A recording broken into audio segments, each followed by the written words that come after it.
નમસ્કાર મિત્રો, વિડીયોમાં તમારું સ્વાગત છે। જી હા મિત્રો, અત્યારે હાલ મોટા અને મહત્વના સમાચાર સામે આવી રહ્યા છે। તો મિત્રો, સમાચારમાં વાત કરીએ તો સુરતમાં સતત વરસાદના કારણે શહેરમાં રોગચાળાએ પણ માથું ઉંચક્યું છે। ભારે વરસાદના કારણે છેલ્લા કેટલાક દિવસથી ઝાડા ઉલટીના કેસો વધી રહ્યા છે। સુરતમાં ઝાડા ઉલટીના કારણે 12 દિવસમાં 10 લોકોનો ભોગ લીધો છે। આ આંકડા ચિંતા વધારી છે। ઉપરાંત ઝાડા ઉલટી, શરદી ખાંસીના કેસોમાં પણ ચિંતાજનક રીતે વધારો થયો છે। સુરત સિવિલ અને સિવિલની દર્દીઓની સંખ્યામાં વધારો થયો છે। જી હા મિત્રો, અત્યારે હાલ મોટા અને મહત્વના સમાચાર સામે આવી રહ્યા છે।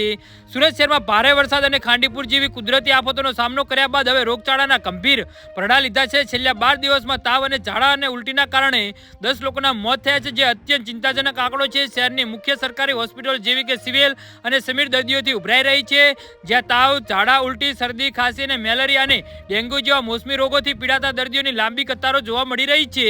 જી હા મિત્રો, સુરતમાં રોગચાળાના કેસોમાં 10 થી 12% નોંધપાત્ર વધારો થયો છે। બદલાતા હવામાન અને પાણી ભરાવાની સ્થિતિના કારણે મચ્છરજન્ય અને પ્રાણીજન્ય રોગોનો પ્રસાર ઝડપથી થઈ રહ્યો છે। બંને શહેરોમાં આરોગ્ય વિભાગ દ્વારા સાવચેતીના પગલાં લેવામાં આવી રહ્યા છે, જેમાં ફોગિંગ, દવા છંટકાવ અને જનજાગૃતિ અભિયાનનો સમાવેશ થાય છે।